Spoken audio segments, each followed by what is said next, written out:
doing busy work and not proper work, but then you need to still do the busy work, right? Close it down for a few hours. Yeah. So are people joining online?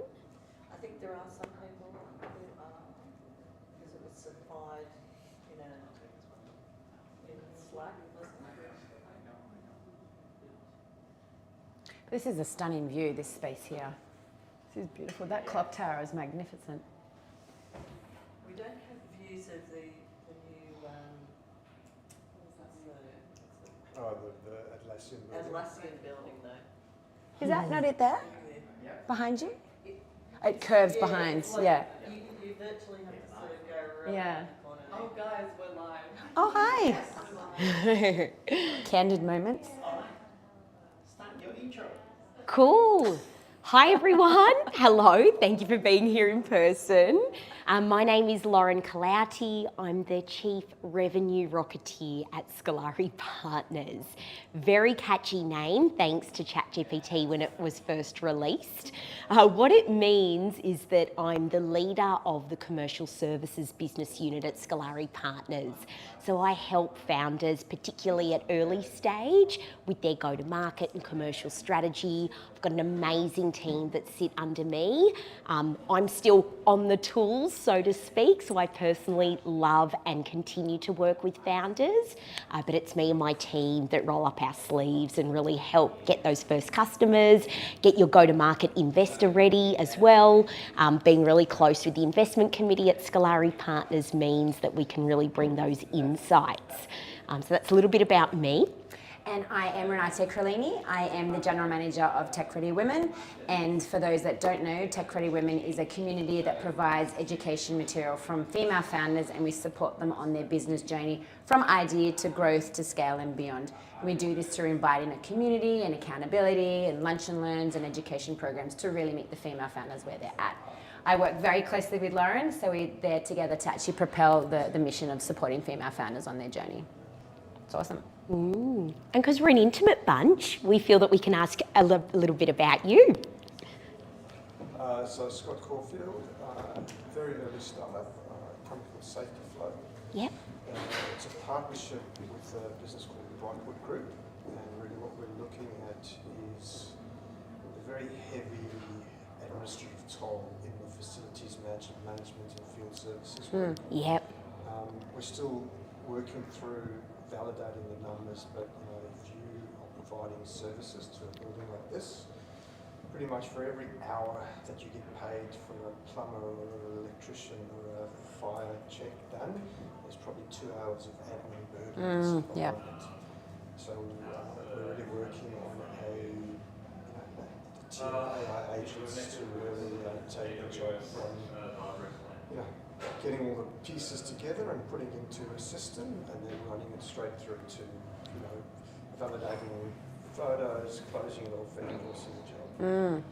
And we are just in the process at the moment of trying to find how we actually going to build up the MVP, whether we're going to try and do it ourselves, dev partners, and given how the whole coding and software world is, that in itself is quite a challenging process, but fun. Absolutely. A little bit about me, been in the tech industry 30 plus years, worked for lots of big companies like NASDAQ and CA Technologies, and had a few goes at a few startups as well. A little bit of success, but had under no illusion about what lies ahead. So. Yeah, the founder journey is an interesting one, isn't it? It's the highs and the lowest of the lows. But like you said, it is super fun. You couldn't think of doing anything else, right? Yeah. And why this problem for you to solve? Why is this where you landed? I was looking at a business to buy a partnership in, and I went and spoke to a few people that I knew around the industry. Just people that I knew that owned businesses, and I said, hey, where do you guys play? And the business I was talking to, what they were doing was more around the traditional RPA stuff, kind of masquerade as AI. And the guy that actually used to work for me about 20 years ago, who's built a really great business, was like, hey mate, this business is, it's quite archaic, and there's so much fat in it, this thing. So we sat down and went through the process, decided that it's a big problem, and without starting to sort of, I think him and his partner were like, there's a lot of injuries in this space. So if you look at, including construction, every second day someone gets killed. Yep. There's roughly 400 people that get injured Yep. Every day. And so what happens is, because of all this admin burden, and a lot of trainers get delayed, like they go to a site and they can't sign in, and they're 2 hours behind, start rushing. When you rush and you're stressed, accidents happen. So there's a little bit of that. It's an important problem to solve. So. Yeah. Or they want to rush at the end of the day because they know they have 2 hours of admin to wrap up the job, kind of thing. Yeah. A lot of the admin's actually on the site. Yeah. People rock up there. It's like, actually, did you know you have to do a building induction? I didn't. So you have to go and download an app. Yeah. Sit there for an hour and do the little tests, watch the videos. Yeah. Awesome. Thanks for being here. Cool. My name is Karen Van Nigel, founder of a company called MMC Build. So what we have is an AI app that basically is a marketplace between all of the modern methods of construction, which is what MMC is, and that's everything from prefabricated sort of construction, volumetric, which is prefab, complete houses, factories, 3D printed houses, all the latest technology in how to construct a house that I'm assisting the industry, the Australian construction industry, to start implementing. I love it, yeah. Technology. So there's been a few things that they've actually identified as the reasons why people are not actually using some of this here in Australia. A lot of it's education. A lot of it is not covered under any of the facilities like TAFE and all of the courses. And so we're actually, within our app, have about 5 different modules. One is a design module, so it allows people to actually see their sort of plans that they can upload, how that would look if it was all made out of prefab stick walling systems, or how in a 3D rendering. Wow. How it would look if it was done in a 3D printed house. Yeah. What are the modifications that you have to make to actually be able to use these materials? We're also partnering with all the manufacturers here in Australia of all of these types of sort of construction products and supplies. And so we're sort of looking at both sides. The people who use it, like architects, builders, developers, the whole sort of industry, and then all the suppliers, and having that marketplace between the two to introduce them to each other. Yeah. We've also got training modules in there, working with TAFE, New South Wales, Victoria and Brisbane, around actually hosting some of their Cert 3s in how to do prefab assembly, and all these things that are not covered under the TAFE courses, actually as micro-credentials. Cool. So we're going to do that within the app. We're also doing directories, we're doing compliance with the National Construction Code, quoting. There's a lot of different things going on in there. Sounds super exciting. I am an engineer, so listening to both of you two speak, I'm super excited. It's nice, yeah. Contact is one of those things that there's not a lot of people doing. So AI and contact speaks. A lot of people going prop tech. No, I'm not prop tech. But it's just never sort of something that I think people are aware of. And when you look at all the tables of where AI is actually being introduced, construction is so small. Yeah. And there's so much opportunity. Huge opportunity. Even how you said the rendering piece, so the architects can see and connect with the suppliers, and you can actually visually identify what it is that you're after and how it would look before you spend the time and effort to build is huge. Yeah, I mean, we need to educate the architects and the people early on in the process, because what happens is that they'll sort of start thinking about it right at the end of the process, and it's too late. We've already got a DA approved and we have to modify everything. So if we can actually start educating all the architects and the design builds to actually incorporate it early on. And I mean, I've got all these great manufacturers that I'm sort of doing paper lead, and there's a whole sort of finance model associated with the actual suppliers that's separate to the subscription sort of side of things. So I've got 2 revenue sort of sources. Beautiful. there. Nice. Yeah, okay.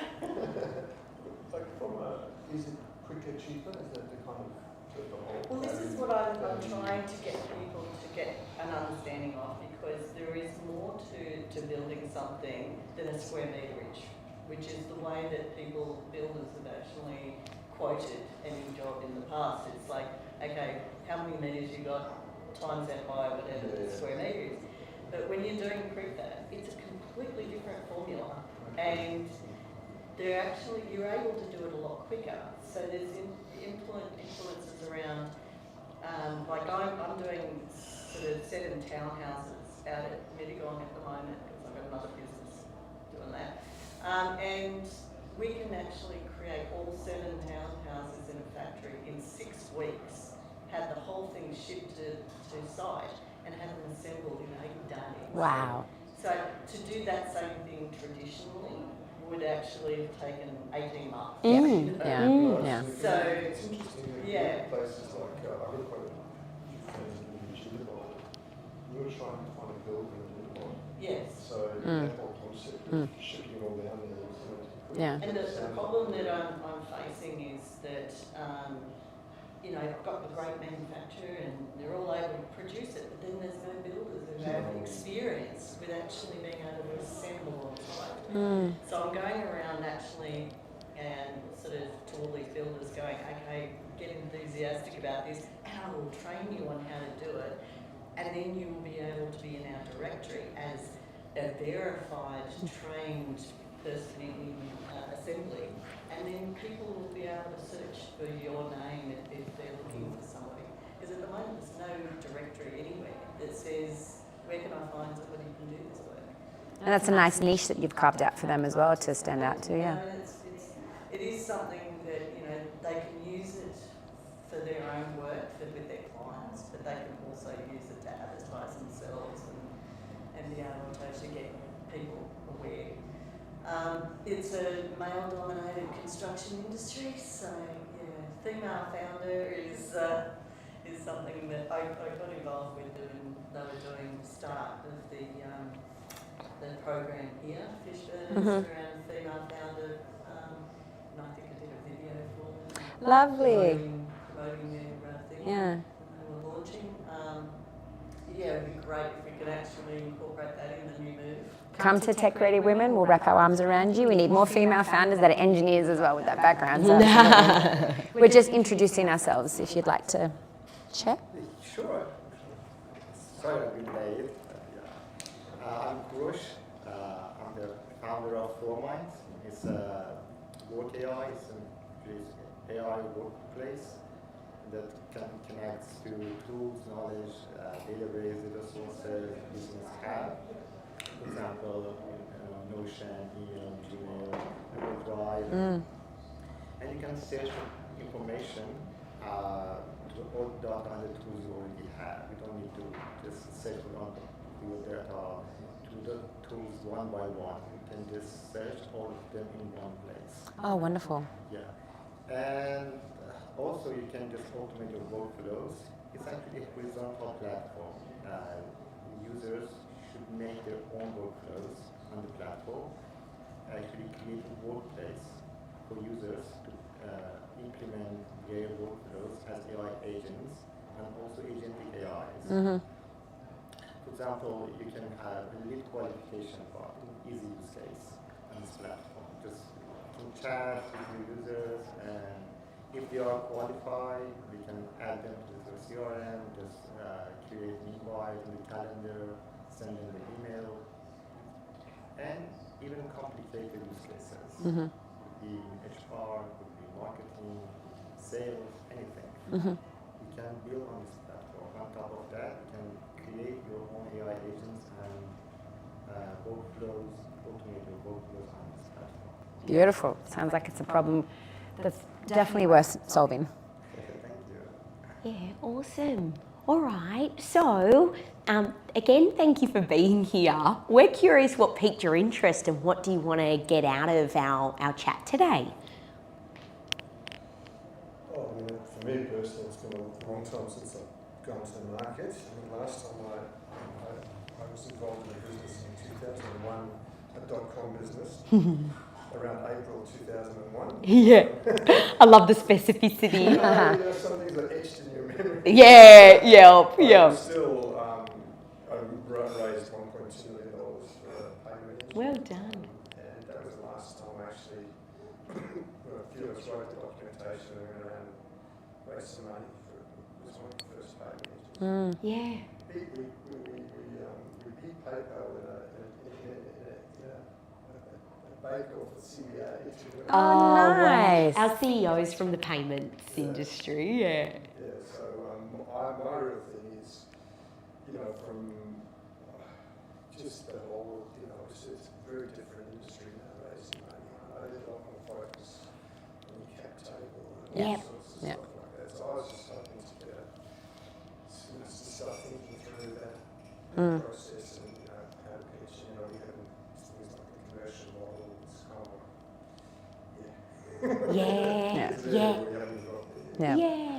Yeah, great. We can definitely speak to that. So thanks for sharing.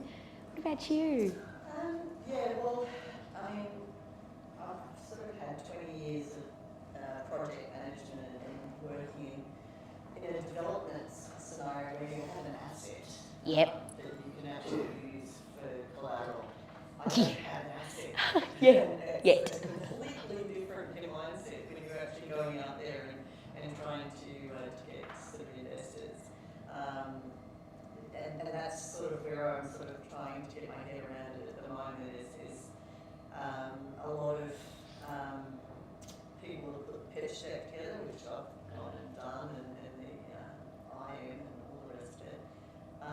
But it's actually sort of how I'm going to find the investors, I suppose, that are interested in my particular sector. Sure. I think I've sort of seen a lot of, and I've sent out stuff to people, and they're all going, yeah, but you're not really our market. Sure. You know what I mean? And trying to find people, I had no idea how. I mean, apart from sort of contacting all the builders that I know.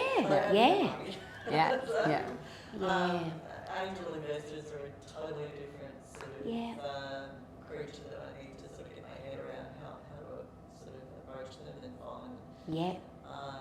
And just generally sort of getting an education, and that was what I was hoping I could get out of that Women's Founder program is a bit of an education around sort of how that whole model works in sort of the long term. I mean, you're talking about your equity sort of getting diluted as you sort of get more and more investors involved in the complexity of it all. So. Oh, your timing is perfect. We run a program at Tech Ready Women called Investment Ready Program, and we just kicked off the second week yesterday. And it's the first module, and it's all about the capital strategies and the founder journey. We go through the whole list of different varieties of funding mechanisms and what's most appropriate, because everyone straight away thinks, I've got an idea, I'm going to go chase VC funding. And there's many different vehicles out there as well. So, we have your back on that one, definitely. We can talk to that. We asked Brad, I think his name was yesterday, Q&A about, because the Women Founder program is a free program, and I know he also has a cost to it, whether or not there is actually something that we can do for Fishburners, because we're all sort of pre-idea, pre-revenue, or post-idea, pre-revenue. Yep, totally understand that space, So whatever you can do, that'd be great. Yeah, absolutely, definitely. And what about you? I had my own company in my home country, actually. It was an IT consultancy, software development. It was a big company. More than 70 employees it had. Then I moved to Australia, actually. I wanted to start my own company here. And I think for now, I just need more feedback. I really want to be connected with investors. Get feedback. And when the time arrives, at the right time, of course, I need investors to expand. Because my platform is horizontal, it's large audience, it's not this vertical, no problem, no solution for a specific market segment. It's horizontal. All these industries can use it. Yep. Of course, for the start, we you can just have one segment to get into the market. After that, it's horizontal, you can expand businesses. And that's why I think I need investment, but I think it's not the right time now because I'm just building it and I really need more feedback. It's been launched but not announced. That's how investors can see it and see the feedbacks. And I really want to know how the next steps could be. So can I ask you a question? When you say feedback, do you want feedback from investors or potential customers? Investors. Why? I think, okay, let's look at, I'm getting feedbacks from customers now. I'm doing that myself. I think investors have seen many products. They have your experience and you know what product might be good to invest on. I think actually their feedbacks can really help me to find my vertical. For now I'm just looking for a vertical to get to the market. You might see many problems. Yeah, I don't know what to say. I have thoughts. Do you have thoughts? Yeah, go jump in. Yeah. Investors are probably not the source to give you feedback on your verticals. There'd be other ways in which you can surface that, and we can talk to it during this chat. Okay, but I would try mentors. I'm not going to say all mentors are good, but I didn't get any good feedback from the mentors. I would talk to your customers and to the people that you want to use your product, because they will tell you if you're getting interest from everyone from this vertical, that's where your focus is. An investor probably won't tell you that. If you're getting no interest from this customer segment, I wouldn't focus there. If you're getting interest in this specific feature or functionality of your tool, that's where I would focus. Would you concur? Yeah, absolutely. Yeah, that's good. The other thing that just came to my mind now is that I'm not looking for investment now, but are investors actually willing to invest in this product or not? It's not a good feedback. If invest. Yeah. I can speak a little bit about Yeah. Scalare Partners model and the insights that we're seeing in the market around investment, which might kind of frame up the discussion and the reality. Yeah. I'm interested to see what impact the budget CGT and stuff is Yeah. having on all that sort of stuff. Would be really interesting. Yeah, absolutely. We'll speak to that. But I do want to acknowledge a newcomer. You here to join the session? Okay. I'm Alessandro. Hi. Hi. I'm launching a new business. But yeah, it's just I came here because I wanted to know and understand a little more. Yeah, cool. Well, I'm Lauren. I'm Chief Revenue Rocketeer at Scalare Partners. And I'm Renate. I'm the General Manager of Tech Ready Women. Amazing. Yeah. So it feels like a fabulous segue, if useful, because I will delve into the insights on the investor side, but to explain our model and why we exist, because our why is really a response to the way the market is at the moment. Would that be useful? Yeah, fabulous. What is the market? Yeah, I'll explain. So Scalare Partners was incorporated 6 years ago by 3 guys, Nick Roberts, Giles Vaughan and James Walker.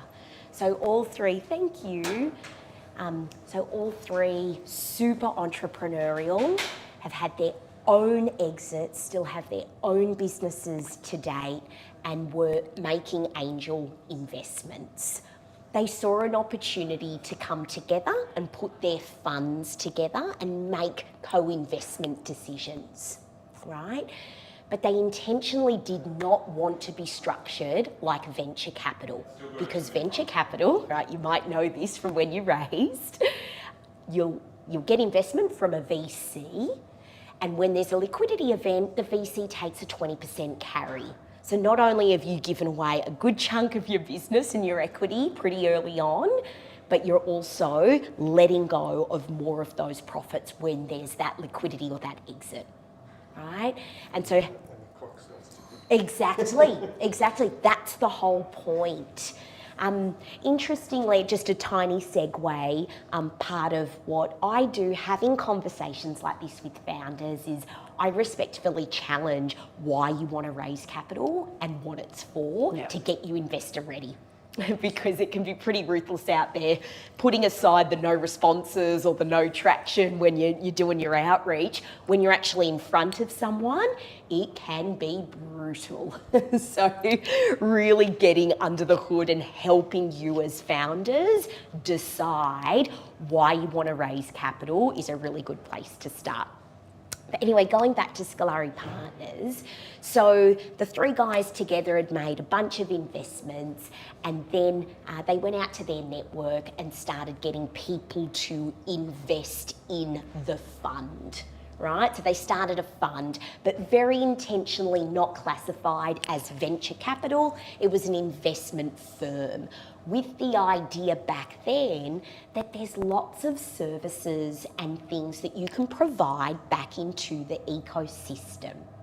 So investors around 3 to 4 years ago got equity in not only the portfolio of companies they had invested in, so kind of say you had 100K to play with, you knew that, all right, part of my investment was going to be spread out across the 20 companies that they had invested in, that typical model of waiting to that 8th, 9th, 10th year of maturity. Investors get their money back, and you were investing in Scalare Partners' operating model, which was they had a really healthy revenue stream of providing services back into companies. So things like fractional finance, fractional marketing, fractional sales, fractional tech, all of the things that you need pre-revenue, but you haven't got the budget to make those full-time hires, right? But you know it's what you need to get to the next stage. So beyond that, unbeknownst to some of the investors back then, but their plan was always to list on the Australian Stock Exchange. And the reason they wanted to list on the stock exchange is because we are operating in a really bear market. So all of the funds that are out there are getting to their 9th and 10th year of maturity, and exits aren't happening. And I dare say, with the capital gains tax implications, we're probably going to see that drag out even more. So by listing on the stock exchange, and we didn't list as a fund, we listed as a services business, it means that we've got liquidity to play with and to make a bunch of acquisitions ourselves. So Scalare Partners' first acquisition pre-IPO was Tech Ready Women.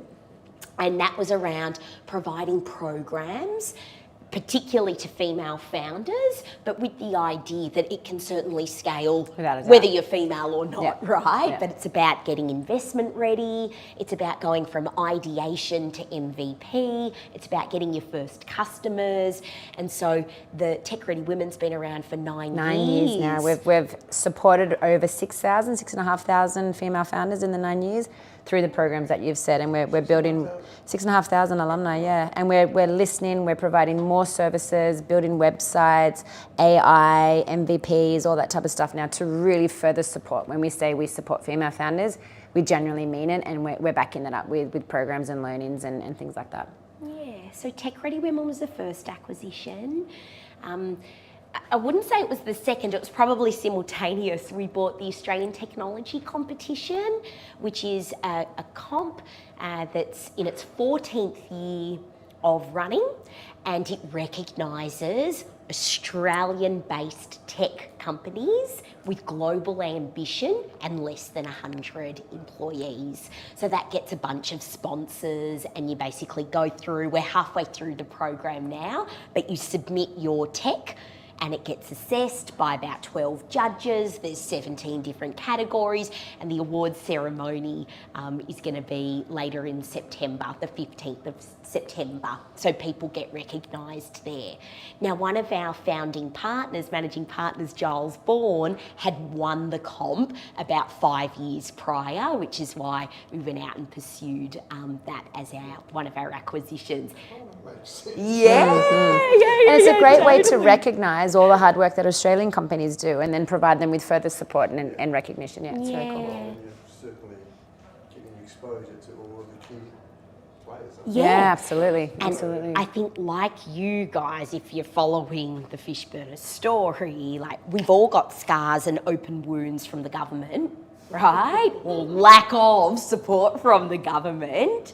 So the premise here is all about that corporate sponsorship, corporate backing, almost being like maestros of the people who care about the startup and scale-up ecosystem, bringing them in as sponsors.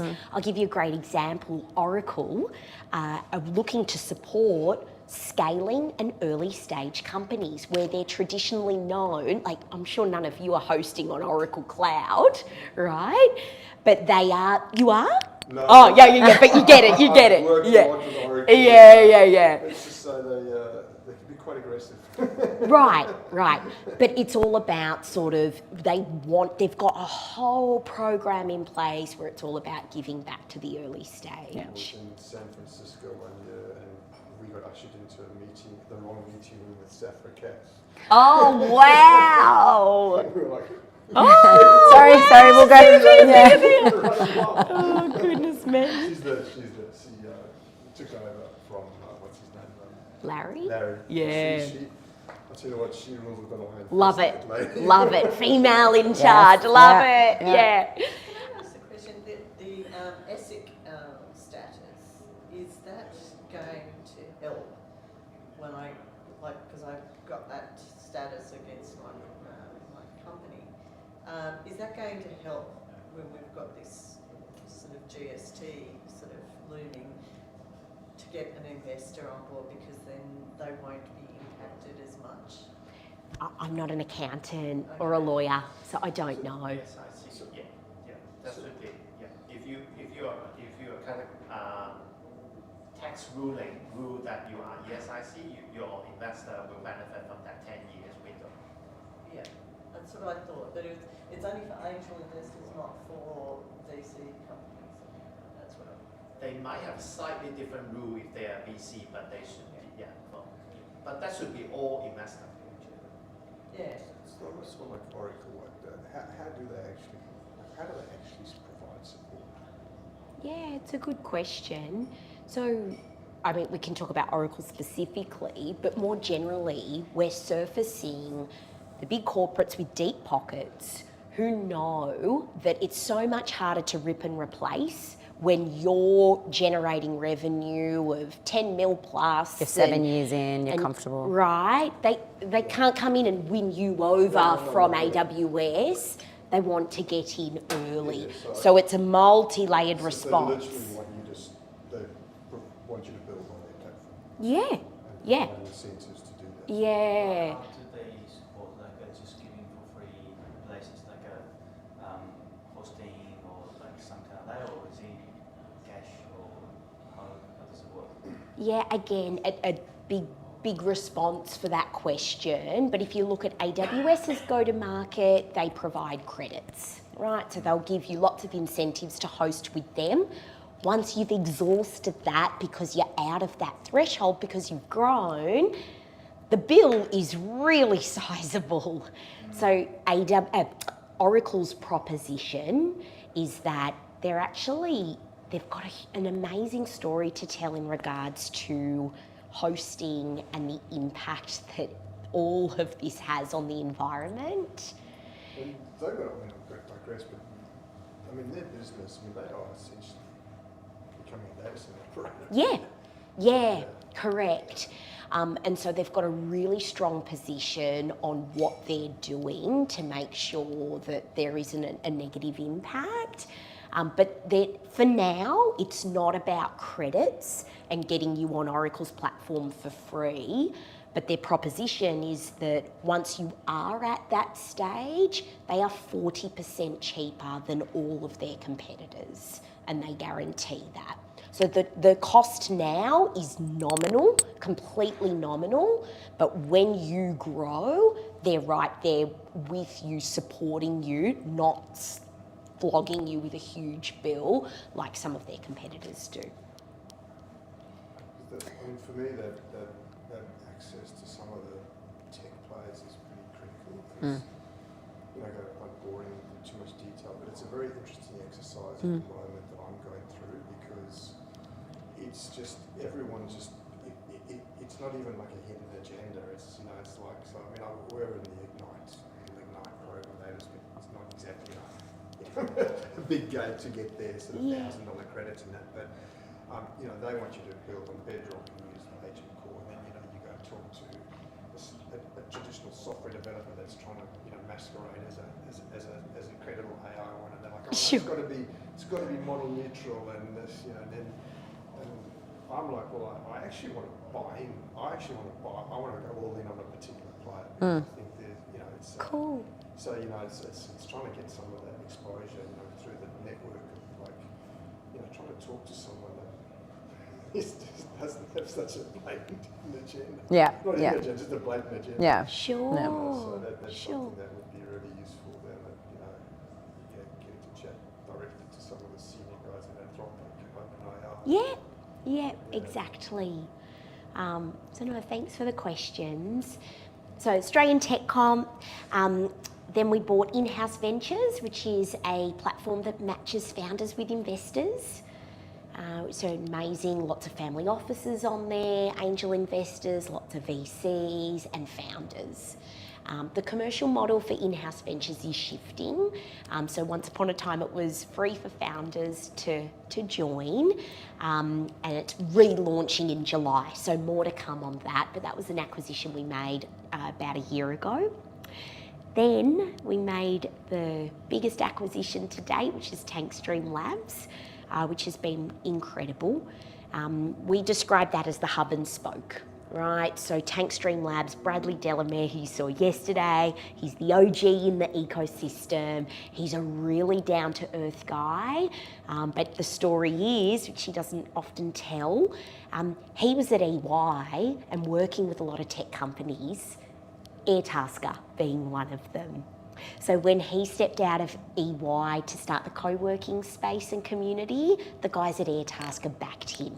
So when we acquired Tankstream Labs, they're on our cap table now, Tim and Jono, and so it's an amazing example, an exemplar of that circular motion of there's a lot of good actors out there, but again, that authenticity of who we've made, so who we've acquired, it's very values driven. So it really is about giving back to founders and giving back into the ecosystem. I think the Tankstream one is a fabulous example. So 270 unique members, as you know, 7 locations, but it's really around, Upcover I think is one of the best stories. Great story.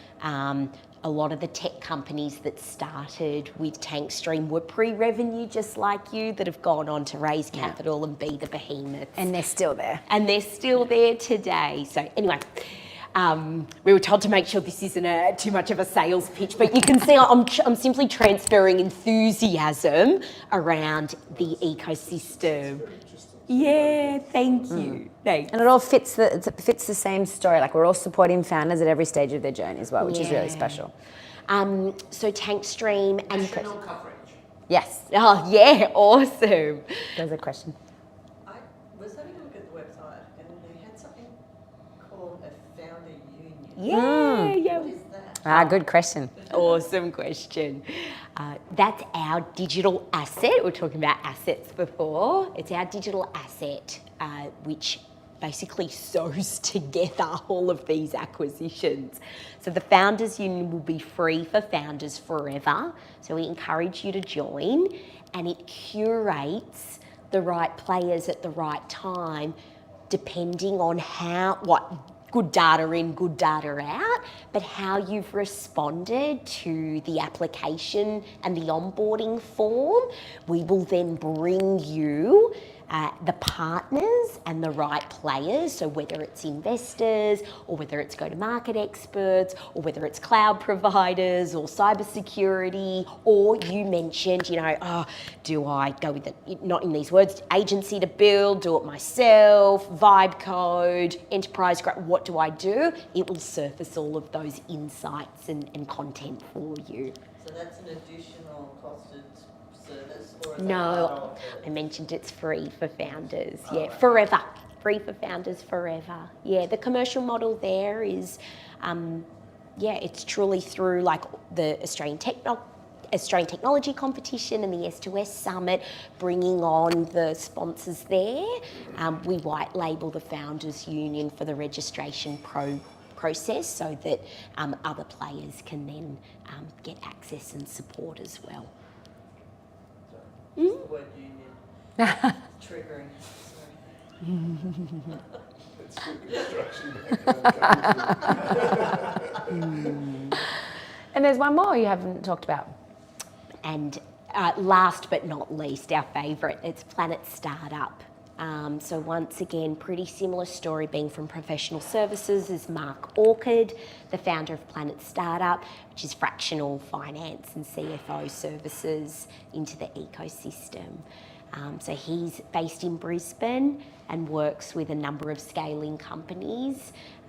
He started the business about 3 years ago and got his exit with us. So he's a founder, supporting founders with an exit. So once again, that authenticity piece. Really amazing values alignment and are there to support. What is that? What does it do? Planet Startup does fractional finance. So if you need someone fractional on the Yeah. So he does it, accounting and bookkeeping, financial modelling, pricing, all of the things that sit under the finance function. And the platform got just a cut of the payment, or how does it work? Oh no, so that would be on a retainer model or a project fee. Okay. Yeah. Yeah, he's got a number of amazing free tools and templates that you can download. I think you get access to them in your program. The Investment Ready program you get access to. I mean, didn't he just run a series of seed to scale up webinars all around helping? Masterclasses that were free. Yeah. Does he do anything about the R&D tax rebates? So we've got a number. Yes, the short answer is yes, he does, in combination with Fund Finders and Cascade, who are partners of ours. Yeah, so we've got over 35 partners across 9 different business functions. Are you interested in the R&D tax? I'm putting together my first sort of submission. Yeah. My developer actually also is creating an R&D tracker. Oh, wonderful. App, Mm-hmm. AI app that just basically keeps all that information and puts Yeah. it all together for us. Perfect, yeah. I've got one. If you need it. Would it be helpful to speak to someone for a quick chat around that? Because we have someone, Jenny, in Scalare that'd be happy to chat to you. She's one of the mentors Yeah. in Tech Ready. First time submitting something, and I know what governments are like, unless you actually sort of phrase it perfectly, they just sort of reject. Yeah, we can support you with that. Conscious of time, because I know it's absolutely flown. Yeah, a couple of themes we had prepared that we'll impart with you. So there's a huge shift happening where people are out there building product and not putting as much effort into the go-to-market motion. So we're seeing these days that obviously AI can build your go-to-market strategy, but it's the evidence that's required in what that strategy says that is absolutely critical before you get in front of investors. So showing that traction is really important, even if it's It's just early traction, it's still pre-revenue, but letters of intent are signed, or you've got certain pipeline that you can prove. Investors need to see that. There are far less in Beta customer programs. totally. People using, and that's why at the start when we said the feedback from your customers would be super valuable to get before you get into that. Yeah. Perfect. Investors just aren't writing checks unless that evidence is there, because we're operating in a bear market. Like Renate, I'll hand to you actually for the final word. You keep going. All of the different ways to get funding. There are so many different ways, which you said you covered yesterday. We did cover that yesterday, there's VCs, there's angels, there's government grants, there's family offices, there's so many different mechanisms out there. There's safe notes and all this type of stuff. But I think it's really interesting to come back full circle to the comment you started with, to actually really challenge why you're looking for investment. Is it to grow? Is it to scale? Is it just because you've got an idea, you've got an MVP, and now you think you need investment? And really be conscious of when do you actually go to investors, because it is challenging, it is brutal, and you do need to have all your ducks in a row before you actually get out there and start talking to them, because it does take a lot of time. And who's familiar with Peter Hellier, the comedian, the Australian? Yeah, he did a talk at Southstart in Adelaide, which is sort of South Australian government annual conference. And he's got a startup called Spruik. And he, was at ideation stage with his wife during COVID. It's all about a platform where you would spruik your favourite show or book with your family and friends, right? So it's a platform. So during that talk at Southstart, he put it perfectly. He put into words, and because he's this Aussie icon, he put into words what we see every day. When he went out to raise capital, even though he's got, he's known, he's Peter Hellier, right? And you can see, he's from that space. He was brought very much down to earth, where investors were saying, well, have you invested? What have you put in to date? And he realised he was trying to do everything on a shoestring and not put his own money into his own business and his own idea. And he was out there with the tin can shaking it for investment. Well, that's a really important point to be able to ask yourself. If you can rock up and say, I've tracked it, there's like 7,000 hours in here, and we put in as founders, we put in 80 grand. Yeah. That's something that investors go, okay, these guys have, Yes. obviously you need something that comes out the other side of that. But is that something that investors see as Absolutely. And being able to clearly articulate what the investors' ROI is going to be and when and how. Again, we've got an amazing ecosystem of exited founders, and it's about designing your exit from the beginning. Like, this is not an afterthought. It's knowing your brand, everything syncs up to who you're ideating, you want to invest and potentially give you that liquidity event. But if you're bootstrapping and you're a solo founder, you are investing in. With your own time, absolutely. Your time, your money, and everything else that's required. But it's a matter of sort of formalising that, I suppose, to say that is my sort of investment equity. And rather than just every time coming out of your own pocket. It's hard to prove lost opportunity. I could have been, salaried doing this. I've got a cheeky question to ask you at 4 o'clock. It's kind of a joke, but it's not. Is the SpaceX IPO going to crash the whole thing? Oh my goodness. No! Are you coming to the drinks? We'll talk about it then. Yeah. And I can introduce you to people that will be there that can speak very fondly of that as well. It'll be very interesting. We were chatting about it, just some of the weird little nuances underneath and some of the things, just straight into the NASDAQ 100, all that sort of weird stuff. It's just like, I don't know.